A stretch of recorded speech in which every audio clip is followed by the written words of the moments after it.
Lucy McWorter was a formerly enslaved woman who, with her husband, free Frank McWorter, founded the town of New Philadephia in Pike County, Illinois in 1836. It was the first town founded and established by African Americans. Free Frank was an enslaved man who purchased his own freedom and that of several family members, including Lucy. His initial efforts to raise money to free himself and his family members began while he was enslaved in Kentucky. Once in Illinois, he secured freedom for the rest of his family over the course of his lifetime, using the profits from his farm and his land sales. New Philadephia was an integrated community established on 80 acres he purchased from the federal government in Pike County. The location where the town once stood is now a National Historic Landmark. The idea to reproduce Lucy's dress came from the desire to include the story of New Philadephia and to address the fact that people of color often are underrepresented in museum collections. The circa 1856 dress worn by Lucy McWorter in this photograph was reproduced for Fashioning Illinois by Seamstress extraordinaire Mary Helen Yokem. I became involved in the project of Lucy McWorter dress because of the Central Illinois African American Museum. I'm a volunteer there, so I happened to be in the office at the time someone was looking for a seamstress in Springfield.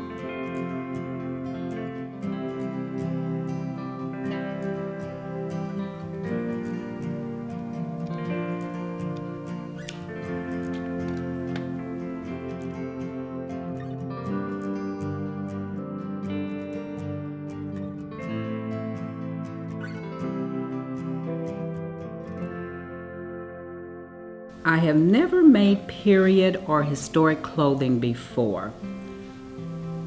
That was a challenge to me. Even though I had studied it in school, I had actually never made a period dress.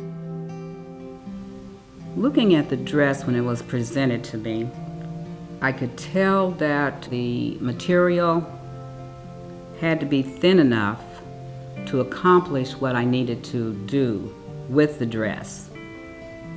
First we thought about wool fabric, and we decided against that, and we went with a linen fabric. Once I got the patterns and tried to go through the patterns to establish, we needed to change the sleeves because we looked at the dress in the black and white picture and realized that the sleeves on the dress was not the same. So we had to intermingle another pattern and take the sleeves from that dress and move it over. And going through it, I read the instructions. I know I must have read the instructions for 2 weeks. And thank goodness I went to Ray Vogue School in Chicago, Illinois for pattern making, because there's no way that I would have been able to create that dress by the instructions they were giving in the pattern.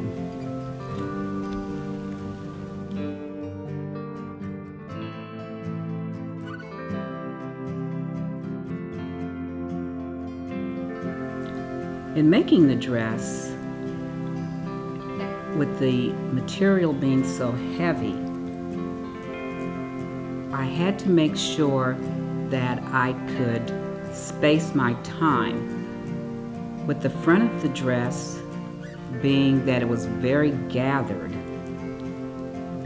pulling of the strings had to go slowly, because once you busted a string, you would have to take it completely out and redo the whole string part. So once you get into making a dress like this, it's very, very important to make sure that you're looking and following the instructions, knowing the snags you might run into, so you can go ahead and produce and finish that dress. To establish the connection between the dress and New Philadephia, The museum staff wanted to document Lucy's dress in the town's original location, the place where Lucy and Free Frank McWorter once lived and worked together. One thing about making Lucy's dress, and even when I showed it to one of my relatives, they thought it was fascinating that someone could wear a dress like that all day long. And most people don't realize that fashion has gone through so much from the beginning of time. And not only would she have worn that particular dress, she would have had undergarments under that particular dress, would have made it even more difficult. So I want people to understand, especially young people, to understand, like, look, you don't have to dress this way anymore unless you want to, because, you know, it's heavy. That dress is truly, truly heavy. And the young people have to realize, you don't have to dress like this anymore. This is how people used to dress. It was beautiful, but I don't think you would want to wear it all day long.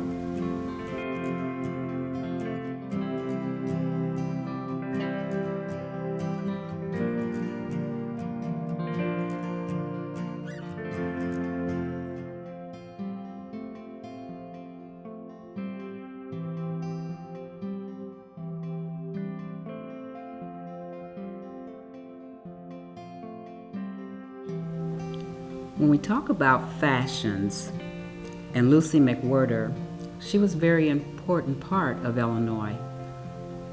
Being that she was an African American, that her husband was able to establish a location where he could farm, bring all of his children there, and I thought it was very important that people know about this.